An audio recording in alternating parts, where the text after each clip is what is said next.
Robots Radio. Games, lore, stories, community. Just press play.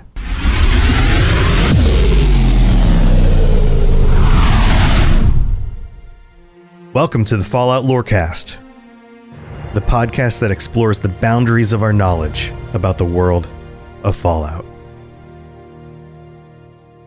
Wastelanders and Vault Dwellers, welcome back to the Fallout Lorecast. We are taking on episode 5 of season 1 of the Fallout TV show, The Past. And when I say we, I've got John back with me again. John, welcome back. Are you excited to talk more Fallout? I'm always excited to talk more Fallout. It's funny because the more Fallout I talk, the more Fallout I want to talk. Yeah, I know, right? Like going back through these episodes has been super fun for me because I'm noticing a little bit of things that I didn't before.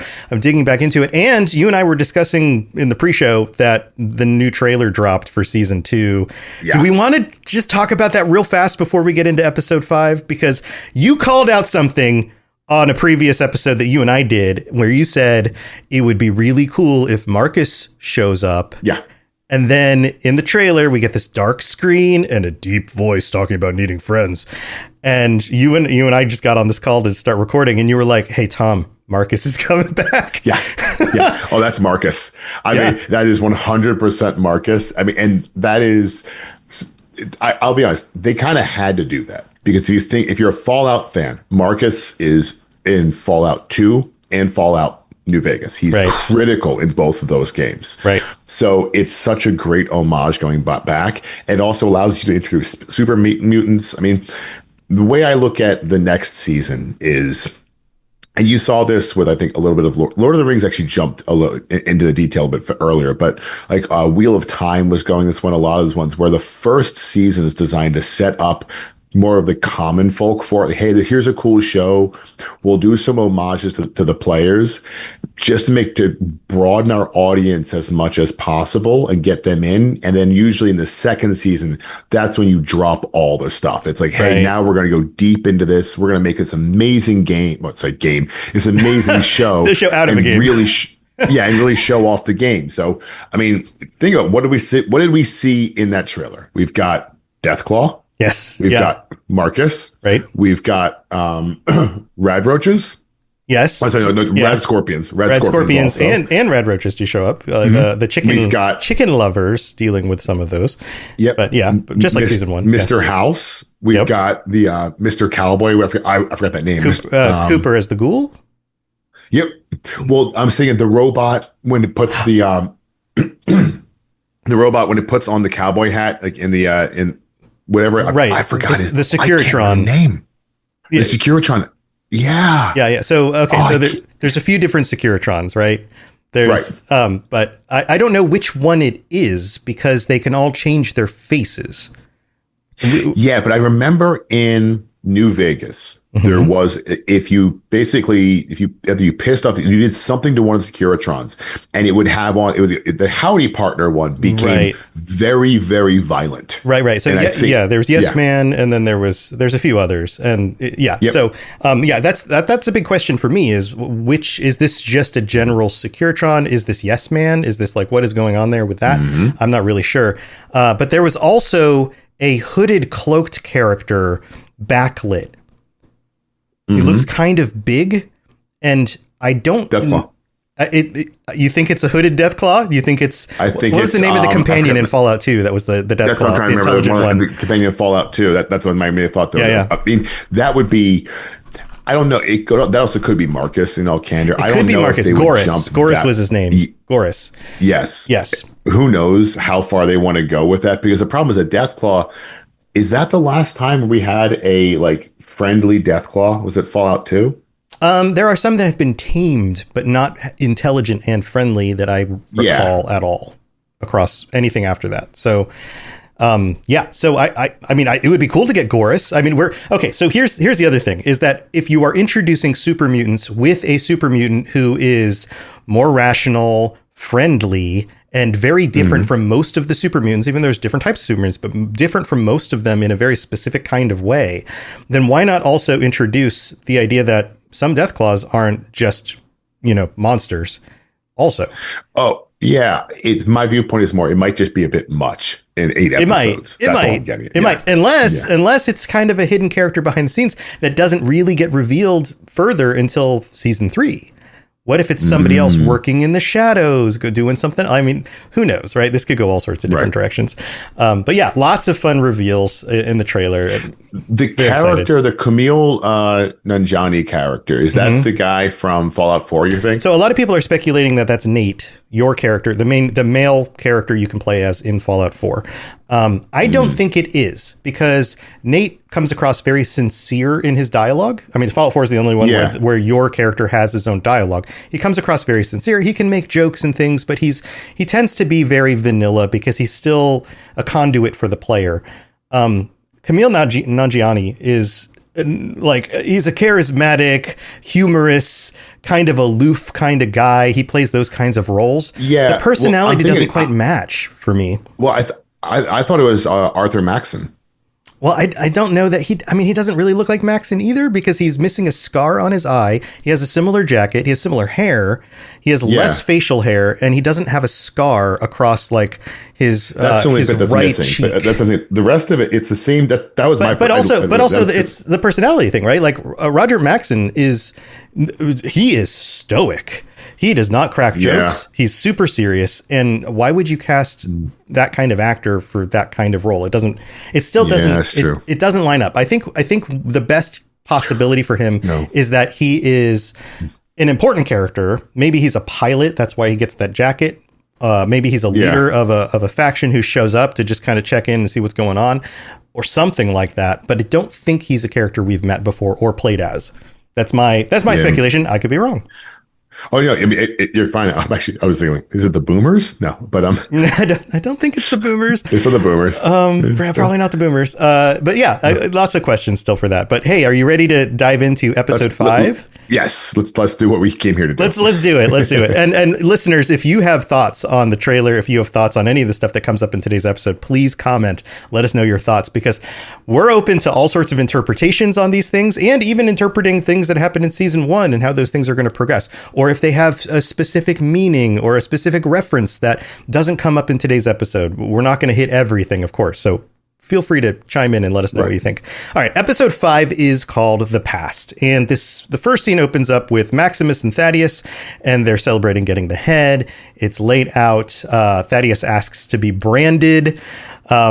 Maximus decides that he needs to tell him something. He says, probably something I should tell you. And then Thaddeus responds, they'll kill you. It's the Brotherhood. They'll find out. He pulls out the fusion core and leaves him stuck there. What did you think about this scene? So this is one of those I wasn't a huge fan of, if I'm being honest, because I Thaddeus annoys me. Just can't. Well, he's kind of a doof, right? Like, he annoys me. The thing of the scene I did like was I thought he did a good job of showing kind of the youth of the Brotherhood. The whole idea when we get through the Brotherhood, especially through the games, is that it starts off with, in Fallout 1, Fallout 2, is being this kind of older, noble knights, all that stuff. And then as we get further, especially into Fallout 4, you see a lot more of the flux in there. And I think what these two showed later generations, especially they're both squires, technically. They're young guys. And and the idea is that as a squire, this is kind of they're just so in the moment. And we see more of this in Thaddeus more in episode 6, kind of where things come in. We're like, oh, these people are just kind of, they're stuck in the moment at all times. Right. They don't really understand, because the Brotherhood isn't teaching them all of this stuff. The Brotherhood is making them just soldiers. Right. So, right. Yeah. I also think the scene is key in reinforcing, like you mentioned, season 1 is all about bringing people into the world. What is the world like? It not only explains, okay, these suits are powered by fusion cores. Many other things can be powered by fusion cores. It solves that question. How would you power something like this in the future? Well, there's fusion cores and they still have power in them. But it also reinforces the dangers of being alone in the wasteland. Like, the entire show is about individuals who have a hard time trusting each other in a world where they have to trust each other to survive. And that's what this does. This leads us into the next scene where Maximus is stuck in the armor. There's these giant rad roaches that are coming in. Lucy shows up. She shoots them. We have music that plays. I'm going to point out some of the songs again. This is Robin in the Pine by Bonnie Guitar. Some of the lyrics include, "There's a robin singing in the old pine tree. Spring is coming over the hills. In a nest for two, you'll find 2 eggs of blue. Papa Robin's all a thrill. It's all about mating. Settle down." This is foreshadowing a potential romantic connection between the two, which gets played up a bit through the second half of the season, right? Now, Lucy opens a face mask. Lucy says, "I'm looking for the man's head." She throws up. She has radiation poisoning. She asks Maximus's name. He says, "I'm Knight Titus." He lies to her. Great way to start a relationship, lying to each other, but he's still pretending to be someone he isn't. And then Lucy mentions in the scene, T-60 power armor, the Battle of Anchorage, the tempered lining, the fact that this one is different from the previous ones because it's tempered lining, and then she passes out. And that's basically the scene. Yeah. Well, I also did I like the rad roaches. It's something about, as anyone who's played this game enough knows, those things are annoying as hell and they come out of nowhere. So I did like that they brought in the rad roaches. Like, okay, yeah, those things are. I love how they fall over. I love how they're super ungainly and uncoordinated. Yes. Kind of like real roaches, but if they were like 20 pounds, they wouldn't be able to move around very well. That was my thought, because they're gigantic. Of course, how else would they be? Right. Yep. They're bigger than my dog. I mean, they've got to be at least 15, 20 pounds, right? So yeah, there's that scene. And then we go back to the vaults with Norm. And this episode and the next episode is very Norm centric. I mean, the whole rest of this, Norm has his own arc and he becomes a main character. By the end of this season, he was one of my favorite characters. He really grew on me. Well, Norm was the one who was actually kind of, I think for those of us who played the game, pushing the mystery forward. Yes. Norm is the one who's sitting there giving us those answers we've all been looking for of like, all right, what is the interpretation in this version of Fallout of the vaults themselves? Right. You always get little bits, obviously. You're always going to get little changes, yada, yada. But I really did like that in Norm's character, exploring the vaults, looking up his mom's Pip-Boy, all these things becomes huge. Right. So they go into Vault 31. There's blood on the wall. We know what is in there. Betty catches them on the way back out, right? And she says, "Where have you been?" And he says, "Planting potatoes." And it wasn't a good answer because it definitely didn't look like they'd been planting potatoes, but we got another reference to potatoes, another Fallout-y thing, right? So that's pretty cool. And this is building up that tension between Betty and Norm, and it's not just explaining to us that Norm is curious and gaining his courage. He's seen himself as a coward, an aimless kind of individual who now has a purpose and is learning that he is more capable than he thinks. And we also are slowly discovering that Betty is more than we thought. So that's kind of unraveling here, right? So then we go back to Max and Lucy. She wakes back up. Maximus Maximus thought the vaults held monsters. He says something about the vaults. "I thought the vaults held monsters," which is a funny comment to me because sometimes that is true. Sometimes they literally have monsters in them, and sometimes they have humans. Vault Tech, you could say, is a monster in its own right. Right. So he's basically true. Like, that statement is basically true almost all of the time. There are monsters in the vaults. They're just different kinds of monsters depending on which vault you go in. Lucy says, "I have a tracker that'll lead to that head. Let's travel together, get the head back, and then you can lend me some knights to save my father."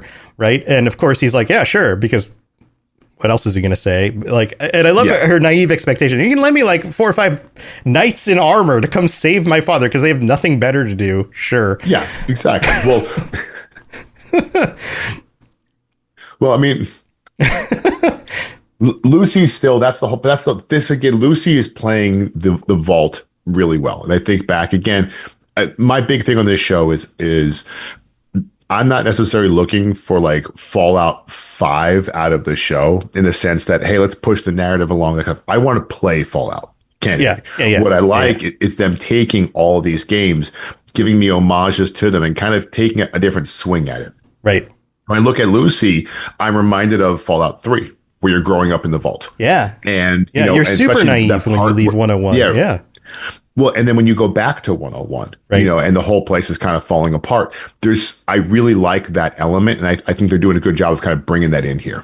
Yeah, yeah. There's also another. This is another. I've got these little highlighted sections in my notes where I'm like, this is something that I didn't consider the first time. So her naivety is obvious, right? That's who her character is. She's been stuck in a vault, and they keep on reinforcing that with her response because that's who she is. But there's a side benefit. It seems like it's a major drawback, but there's actually a benefit into that because it seems to inspire Maximus that there is a better world. A better world is possible. That the idea of living in a place where people get along, where they have plenty to eat, where they survive, they don't have to worry about the wasteland, is a possibility. And you can kind of see that seed of an idea planted in him in this scene, and it continues to develop from there. That's part of why he's enamored with her, is she represents the thing that he has always wanted, but never believed was possible, even though she's naive. So that's how that hits me. So yeah. I mean, I don't disagree. My thing, I'm more focusing with her on the source of the naivety is what I really like. It's like, again, the whole thing of like, tell me about what's happened over the last, what is like 200 years. Yeah. I know everything before that because she does. Right. But the last studied 200 history, are a little bit fuzzy. Yeah. That part's great. Well, that's coming up. But let's go to the next scene. We've got Vault 33, Norm. It's voting time. Betty versus Reg versus Woody. We all know Reg and Woody don't have a chance. The song that's played in this scene is Battle Hymn of the Republic, which feels both super poignant because they believe that they are the future of America, but also similarly naive, right? To like Lucy's perspective here. Like, you guys can barely mount a political campaign in a vault full of just a few hundred people or however many people are in that vault. You're the future of America, come on. So, and then the scene has Davey feeling awkward, not voting for Reg. And then we get the reveal that Betty's been an overseer before. Reg ends up voting for Betty because he doesn't even believe in himself. What did you think?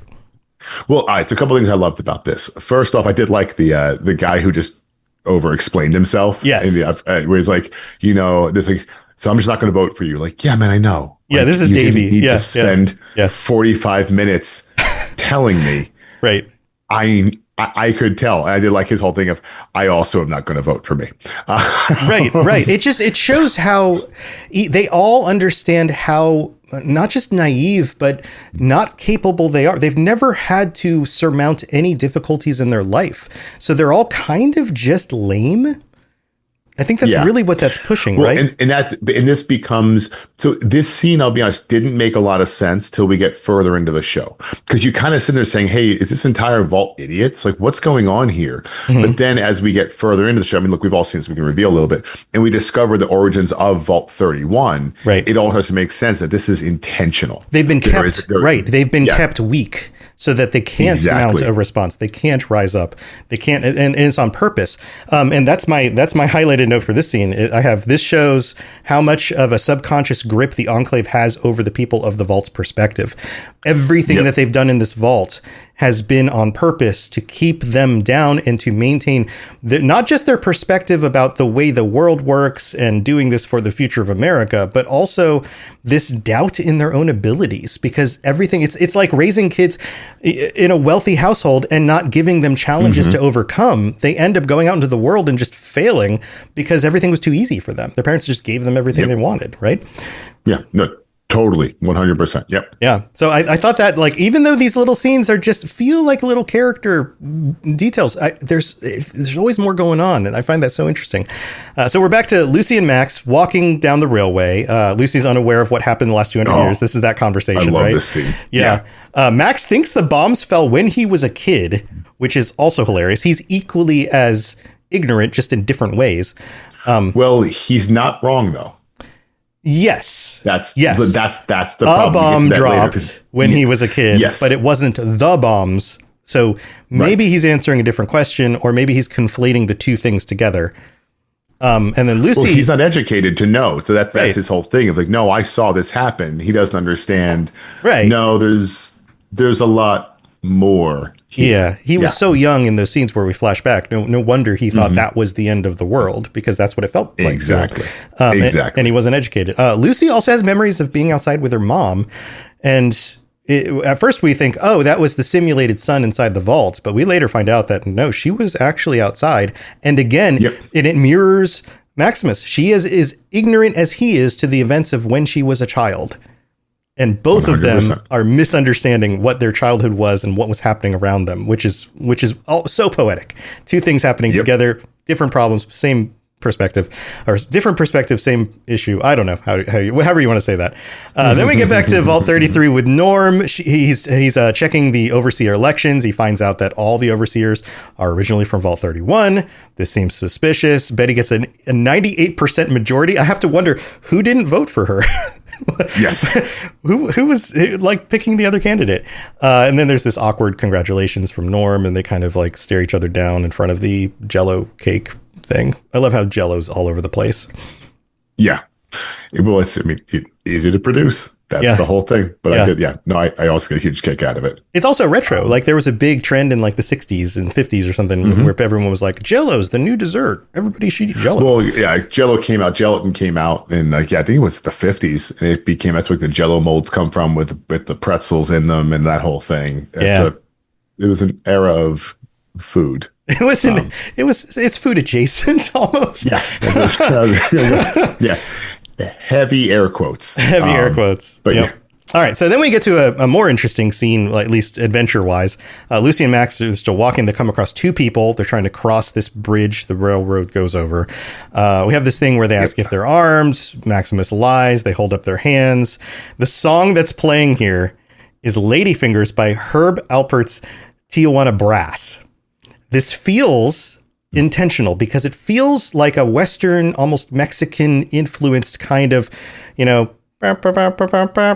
which is a different song, but it feels kind of like that, right? This feels like this is a Mexican standoff of sorts in a way. This scene is so reminiscent. The scene actually kind of upset me a little bit because it reminded me of what Fallout 3 really was. Fallout 3 was, I think, they did this best, where you would go somewhere and people were just kind of evil, for lack of a better phrase. You'd stumble across. You still get it a little bit in New Vegas, but I just didn't find it as much in Fallout 4. Fallout 4, you tend to find like ghouls. Whereas I like this idea of people, heavy air quotes, trying to survive. Heavy air quotes there. But in their attempts to survive, they're just murderers for each other. So I love this scene. And Maximus calls it out. These are fiends. These are the fiends, just like from New Vegas. I believe that was New Vegas, right?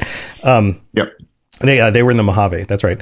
And so these are fiends. Like they're constantly on drugs. They eat people. They're terrible. And I love the tight zooms, the way that this is portrayed. You've got like the Pip-Boy and then the bad teeth and then the clear eyes on Lucy. Right. And you can see how they're all kind of sizing each other up, reading. And from when I first watched this, from Lucy and Maximus' perspective, I was focusing on these other two going, right. Oh boy. Okay. I know what's going on here. These are not just raiders. These are fiends. This is messed up. But then when you see it through the other perspective, you see the clear eyes, you see Lucy's good complexion. She looks more clean than they do. And you can see from their perspective that they're going, this is an easy catch. These people don't know what's going on. We can take them. Yeah, well, and that's what the whole concept, like, are you armed? Of course I'm not armed. It's just that whole back and forth. But it is. This was the whole purpose of so many post-apocalyptic games, is you're trying to survive, and you're actually most at danger while traveling. Right. That's where you're at most risk, because there's no one around you. People like this, if you get into like the city Philly that the ghouls shot up, or New Vegas, we go there. Sure. You can have law and order, but trying to get from one spot to the next. Right. Nope. Right. Out in the wilderness, which it's, I like to draw historical comparisons. It's still like that in many places in the world. Whereas as soon as you are away from any civilized area, your safety is much, much reduced. And for most of human history, it would have, until the 20th century, in most environments, it was almost impossible for a woman to go somewhere by herself. due to danger, and a man by himself, if not accompanied by at least one other person, also not advised, just in general. And it's so crazy that today, like, my wife just went out to go work out. Like, she's going out. It's the evening. It's dark out. And I'm like, just be careful, but you should be okay. Yeah, exactly. Like, why would that be an issue? It's kind of the viewpoint there. Right. Of course it's fine. Like, oh yeah, no. Yeah. Yeah. All right. So Vault 33, we're back in Vault 33. Woody's looking at his poster. He says, I put 10 posters up as if that was a great feat of effort. That was a lot of work for poor Woody to put up 10 posters. Davey says, when things look glum, vote for someone from Vault 31. Oh, man, it's such a good saying, And it just, again, another scene that kind of reinforces the fact that Vault-Tec is keeping all of them feeble and incapable, too safe. Right. Yeah. And I think that the whole thing about the election is it's that chintzy, we're going to have a rhyme. We're going to have this. It's an homage back to American elections in the 50s and 60s. Actually, that was the whole thing. Yeah. Like, I like Ike. Ike Eisenhower was the one that comes to mind for me too. Yeah. It's those types of little things. There was a couple in the 60s whose name I can't remember off the top of my head, but that style, again, really clever homage, because that's what Fallout's meant to be. Fallout's always been this game where it's like, wait, what year did this happen? And that was kind of the whole idea. Is it's like society advanced. Obviously at the fall, you don't have the racism. We don't have all the stuff you get like we think of like the 50s in the U.S. But the idea was that the rest of society didn't really move forward. Yes. And that's what makes it kind of fun. Yeah. And the elections show that, because they're still using similar methods for their elections. Yeah. Then we get to the scene with Norm, Chet, and the baby. Isn't it weird? We keep voting for Vault 31 overseers, Norm says. And then we find out, that's where we find out Steph's from Vault 31. She also is on the inside. Yes. And that all of a sudden completely can change our perspective on her, because we're going, okay. Well, not yet. All right, well, maybe you did, but for me, I didn't shift I was like, okay, she's from 31. I didn't realize the importance of 31 until much later. Right. But it did lend a certain air of suspiciousness, especially because she's already established Chet as her new baby daddy, so. Yes. So she's manipulative. We got enough of that. Kind of tell. But maybe she's more than just, personally manipulative. Maybe she's part of a group that's manipulating everybody, right? That would be a very different thing. And then Norm says, how's Vault 31 different from here? And she replies, what did your dad tell you? A tactical response, right? And he said, mashed potatoes are a little bit better. That's what my dad used to say. And she's like, yep, basically like agreed with that. Like that's the company line about what you're supposed like. Don't give away anything. Just give a fun response and move on, because nobody really cares. But exactly, Norm cares, right? So a little more hints about what's going on. It's time for that spring reset. I'm taking a look at everything in my closet and figuring out that, oh no, this absolutely needs to go. And it's about time I replace things so that my clothes aren't older than my 15-year-old. Now you might think that they lasted that long because they were well made, but no, they're in terrible condition. Unlike the new jeans I just got from Quince. Jeans have always been my personal go-to because you can kind of wear them for lots of different things, but maybe they're not your thing. Maybe you're looking for, 100% European linen with insanely soft flow knit activewear fabric. It's definitely getting warmer, and their flow knit activewear is moisture wicking, anti-odor, and soft enough that you'll actually want to wear it every day. So pick out what you want. You can't go wrong because they have prices 50 to 60% less than similar brands. And like I said before, they are high quality. I continue to wear their clothes all the time, and I know that these new jeans are going to last me a lot better than the other things in my wardrobe. And on top of it, they look great. They're so comfortable. And I spent just as much on the jeans that I am now cleaning out of my wardrobe. So if you're looking for something better, just all around better, go check out Quince. So go do it right now. Refresh your wardrobe with Quince. Go to quince.com/falloutlore for free shipping and 365-day returns. Now available in Canada too. Go to quince.com/falloutlore for free shipping and 365-day returns. Quince.com/falloutlore. Then we get back to Lucy and Max, and now they're at the Shady Sands sign. There's a big billboard It says first capital of the NCR. Notice, and this is something I noticed going back because people got so upset about Shady Sands being slightly in the wrong location. It's a little bit closer to the city than it should be. Also, a lot of debate online happened where people were like, well, if you blow up the capital of a country, how can they continue fighting? The NCR must be dead and all gone. And it's like, that's not 100% the case. Yeah, no, that's not true. I mean, I'm sorry, just this could be true in your opinion, but your opinion's wrong. Yeah, I don't think that, like, you blow up one capital, and if there are enough people who are still fighting, they make a new capital. Well, the NCR, that's the thing. The NCR wasn't. It's not like the Enclave. Even the Enclave might not work as well because there's no like main ruling party. It's like if you blow up the NCR. Okay, so you take out Shady Sands, fine. Shady Sands is gone. Tandy's long dead, but still, that's you're just picking out. You're making them harder to function. But they can still easily exist because it's New California Republic. It's meant to be a grassroots campaign of like almost militia who are rising up to stand up for the wasteland and kind of, the difference has always been like the Enclave wants to rule. The Brotherhood wants to pacify the wasteland. Again, I'm a big NCR person. The NCR always like they're trying to uplift the wasteland. They're trying to turn the wasteland not into a wasteland, but to actually say, hey, maybe you can make something better out of this. Right. They're trying to go back to Legion hated them. Right, democratic and republic ideals. And a lot of people push back. A lot of very strong, opinionated New Vegas fans push back against the NCR because they go, look at all the evidence from New Vegas that shows that they are incapable, they are corrupt, and they're falling apart. And they're not wrong about that. But how many times have we seen republics or democratic style systems go through periods with high corruption where they start to become less effective, and then due to some sort of situation, whether it's war or a depression or something like that, they rally, a new party takes hold, and the laws change, things change, and they're able to bring themselves back from a place that was terrible. That happened. That's part of the resilience of a republic kind of system.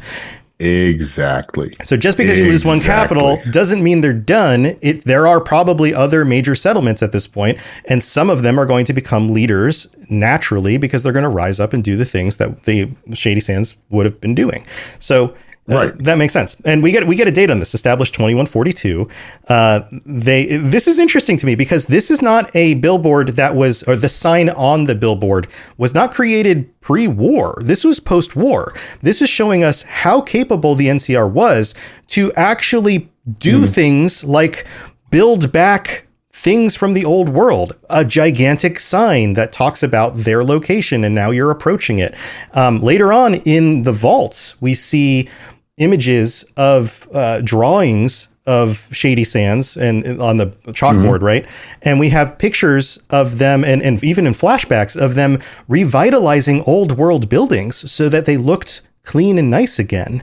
We've seen glimpses of Shady Sands in the games becoming revitalized, but by the time that place got bombed, it was functional in a very similar way to the world before the bombs dropped. It was one little isolated thing, but it was moving in that direction. Well, Shady Sands, again, I mean, I'm going back to Fallout 2. Shady Sands was, this is when you had President Tandy, who's long gone at this point. Shady Sands was a major settlement. It was actually, it was that them and Vault City were basically at war, and Vault City was a vault, which I also kind of wonder, if we're going to see Vault. Well, we won't see Vault City, but I was kind of hoping to see Vault City. It would be cool. Yeah, but it's too far north from Shady Sands. Yeah. So who knows? Maybe not in the next season, but maybe in a future season. Who knows where they go after there's season 2? There's so much they can do with this. Yeah. That's the beauty of it. But one of my favorite scenes here, though, is when Thaddeus reveals that he survived the explosion. Right. And he gets out, he's the power armor just kind of standing there above him. It's a big question because that was that moment where he said, well, I survived the bombs. Okay, well, that can't have been the apocalypse because I don't think there were just random power armor wandering around. So it becomes this piece of it. So then you realize, oh no, that's how he ended up in the Brotherhood. The Brotherhood was there when it blew up. Right. And this is a nice kind of question mark of like, well, wait, what's going on? I also did like, by the way, that he was hiding in one of the refrigerators. Yes. Because I think that's again, that comes up a good amount in the Fallout games where you find someone inside like one of the refrigerators. Yes. Which is an old homage to like hiding under the ways you would hide from nuclear fallout. So I digress, though. It also gets used in Indiana Jones, strangely enough, which is ridiculous. It's a very common idea of like, well, the plating you have on your refrigerator is so heavy it could stop an atom bomb or radiation. Right. And I'm pretty sure, I'll be corrected if I'm wrong, but I'm pretty sure the Mythbusters did a thing about this, and you were very dead. Someone did something about this, about hiding in a refrigerator to stop, to save you from an explosion. And yes, the refrigerator would survive, but the problem is you would be shaken around inside of it so violently. Oh, absolutely. That you would not. Yeah. That's why the scene in Indiana Jones is so funny, is because that thing just like gets tossed into the air and rolls, and there's no cushioning inside that thing. You would be mush by the time that door opened. Yeah. No. I used to work in packaging. I know how little effort it takes to ruin the things inside a box if you don't put enough foam and packaging materials in there. Like, I did this for a living. Yeah, no, you would be mush.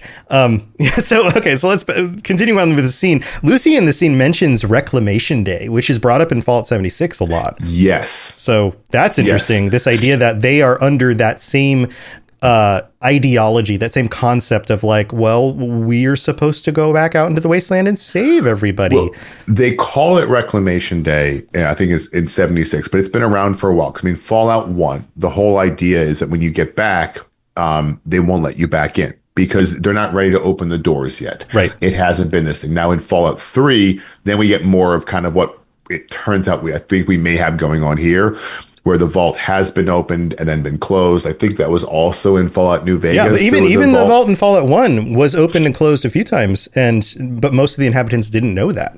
Like, they kept it. Yeah, so you learn that later. I forgot. You learn it later. That. So Vault 101. So and they play with this too, because some of the vaults get messages that say it's time for Reclamation Day, and then they open up. But a lot of the vaults don't. So the underlying assumption is that notification would go out to everyone at the same time. But that's not necessarily the case. And in fact, in a lot of these vaults, there will never be Reclamation Day. They're not ever planning to open up the vaults. So it's particular to each of the vaults, which is interesting. But this is what she believes, right? And then there's questions about like, well, and the idea that like we're going to restart civilization, as if that's not already trying to happen out on the surface and has been happening for 200 years now. And then the question of like, it already happened without us. And then Maximus says it didn't work out, which is hilarious because all that stuff, connects to him having been on the surface and his, getting bombed and barely surviving and all of that. Well, that becomes the whole thing, though, is it's like, we're not ready yet. And the whole I love this whole thing. Again, I'm going to doing the homages when, you're in Fallout 3 and you're learning in the classroom. Yeah, right. It's that same. That's what this felt like again. It's like, well, all this has a purpose. Well, what's the purpose? Purpose. Well, it's our purpose. And then in this case, we're going to restart civilization. Yeah. So we see Shady Sands as a hole in the ground. It's the same thing that always happens, Maximus says. Everyone wants to save the world. They just disagree on how, which I think is a brilliant line. Because it's a very good line. That sums up every Fallout game, every faction, every individual that you meet. Everyone has a different idea about the way this is supposed to happen. Lucy says, I wonder if anyone survived. Maximus says, I did, implying that he was at this specific location. This was the place, right? And his wound is starting to get worse here. Then we move on to the evening. They find the medical lab. I double checked this. Hawthorne Medical Lab does not show up in any of the games. I believe this is only a TV location. Yeah, I was not sure. Okay. Yeah. There's a few of these things that I didn't go back and double check the first time I watched. Now I was curious. I was like, does Hawthorne, is that an actual place? Did that show up somewhere and I just don't remember it? No, it's only in the TV show. This is a brand new location, which makes sense because there's a vault under it. If this had shown up in one of the games, we probably would have known about that vault because why not have the vault there too? You're making a game. Yeah. So it's the evening. They go into the lab. Maximus warns that there could be anything in there. Lucy goes in. The building has power, which is immediately suspicious. We follow through with Maximus's view. He goes into the door, and then the other door has a handle printed on it, which I thought was hilarious. It's just like a printing. Yeah, and it's like, it's not a handle. And then he falls in. Back to Vault 33. Everyone's together. Betty's talking about resettling Vault 32. The song that shows up is What a Difference a Day Makes by Dinah Washington. This hints at how it was just a day ago that Norm went in there and everything looked messed up. And now all of a sudden, Vault 32's nice and pristine. Mostly, not everything's cleaned up, but mostly there's a few little blood splatters here and there. The Overseer's terminal is broken. I thought that was interesting. Broken. It's like absolutely busted, not working at all. Betty looms over Norm from behind, says, "Find anything interesting?" And the way this is shot is so ominous because Norm's a little guy, but the camera is below his head. And Betty, who isn't a particularly tall woman, is like towering over her, almost like a death claw creeping up on him. Right. Norm says, "Great job cleaning up." And I love the double in time, like the hidden bits of meaning in this. Yeah. Great job cleaning up. Both because he knows what it was actually like, but also he would have naturally been able to assume that there were raiders in here and they must have left a mess, right? And then she covers, "The raiders destroyed so much, but not our spirits." Which, well, it's obvious that Betty knows. Betty knows Norm knows something. She just can't quite figure out what it is yet. Yeah. And she's trying to, in my mind, trying to figure out what to do with Norm. Right. In effect. Right. Like, how do I deal with this problem? Because, as we'll discover later, Betty's been around for a bit. Yes. Betty's been around for a bit. That's the best way to put it. Yes. And so I think that we're going to, but what I liked about the scene though was the flashes though of, the blood spatter and the toaster with the fork sticking out of memories, it. The memories of what it looked like previously. Yeah. Exactly. And I thought that was really cool because it was this, because the main question is who could clean this fast? Right. You would have needed like an entire army of people to clean up an entire vault like that in one day. Exactly. Yeah. And so that's the question that we're asking in this episode is there's no way this could be cleaned up that quickly without like a monument. How is this in any way, shape, or form possible? Right. And Norm doesn't say that, but I think we all know that that's what he's thinking. It's not just, hey, it's mysterious that you cleaned everything up. It's how did this happen so quickly? That's the real question. But then Norm asks about where his mother's Pip-Boy is, and Betty reveals, "I buried her myself, me and your father." Which again has this like double meaning. Like it sounds, you could read that as, "We were friends. I loved her. I mourned her death. I was at her funeral." But you could also read this as, "I was there. I'll bury you too." Right. Yeah. Like she's gone and I was part of that, Exactly. And that's how I read it, in all honesty. I saw it as I buried your mom. I'll bury you too. If you cross me, for lack of a better phrase. Right. It feels like the writing in Game of Thrones, like season 1 or 2 or 3, where there was so much double meaning in all of the dialogue. Yes. And it was written so well. That's what this feels like to me. Yeah, I like that. I very much so agree. Yeah. All right. So final scene, Lucy and Max are in this new vault, and there's signs, intake, caution, falling objects. I thought that was hilarious. Yes. Like people are just going to fall through the ceiling. So maybe don't stand here. And Lucy says, "We're in the best place in the world. We're in a vault," which again continues to show how naive she is. These vaults aren't the best place in the world necessarily. So, okay. I mean, it's better than where they just were. That becomes, but again, obviously the next episode we'll get into that. We learn a lot more about this vault. This vault I love this vault, by the way. I think this vault is a great homage to the game. The more we learn about it, the funnier the vault gets to me. Right. Yeah. And we'll be getting into that in the next episode. We've been doing 2 episodes per episode, but these episodes are getting more dense with details. So we're going to take them one at a time. And don't worry, I'm going to be releasing these in order to get these out before season 2 starts, which means that you'll have this episode, you'll have a patron chat next week, then you'll have another episode, and then probably a sooner, like in between the middle of the week, kind of season 1, episode 8 episode of the show in order to catch up right before we get the first episode of season 2. So you'll be all caught up by the time season 1 launches. But John, in order to wrap this up, any other final thoughts? Any other thoughts on this episode? Yeah, I think this is where the show really starts to go to develop for us. As we said before, the first few episodes were designed to really set the tone, set the background, get the casual person interested in it. Now we start to go. Now we start to see like all this subterfuge, really all the reasons why we, like, at least if I'm going to say we all, but at least for me, I love playing Fallout. Yeah. I love the fact that the vaults are super messed up. Yeah. I love that life outside the vault, also super messed up. Right. I love that's the whole idea of these post-apocalyptic games. Is like, hey, the apocalypse has happened. How different is the world about to be? Oh, yeah. Well, there's to find out.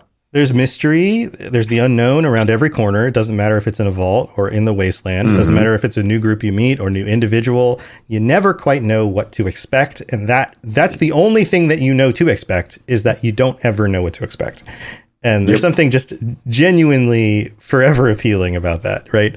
So, well said. All right. Well, we're going to take a quick break. I'll be back to thank our patrons in just a minute, so don't go anywhere. And John will be joining me for episode 6, so tune in for that. Yep. We'll be back. See you guys then. Take care.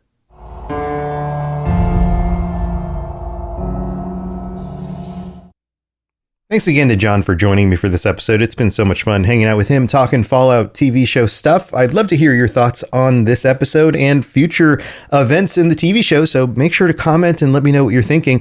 Also, our new show, Retro Recall, is live. You can listen to it on podcast platforms. You can look it up wherever you're listening to this, or you can check out the even more involved version on video on YouTube. So Retro Recall, there's links in the description, so go check that out.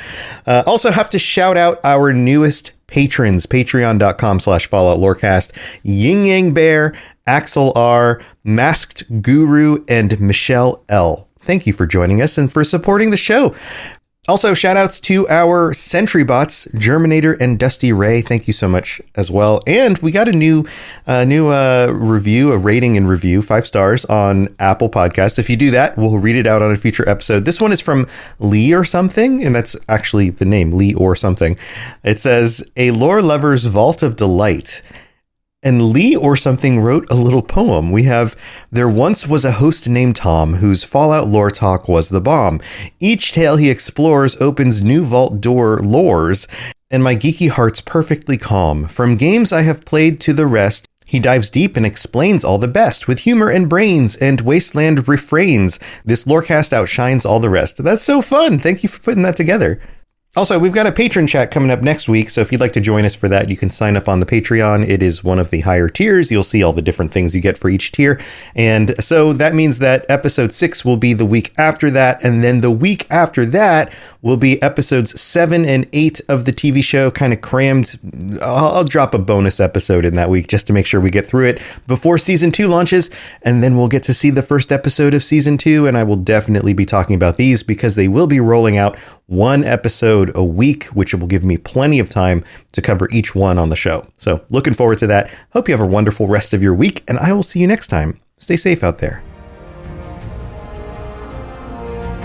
To plug into everything else we're doing, check out robotsradio.net.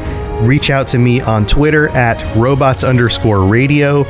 Check out the Robots Radio Rocket Club, where you can join me and a bunch of our other creators creating your podcast, starting a new podcast, or helping your current podcast grow. There's more information about that on robotsradio.net as well. And you can always talk with us and the entire community, over 2,000 people on the Robots Radio Discord. Come join us. We'd love to chat with you. See you guys next time.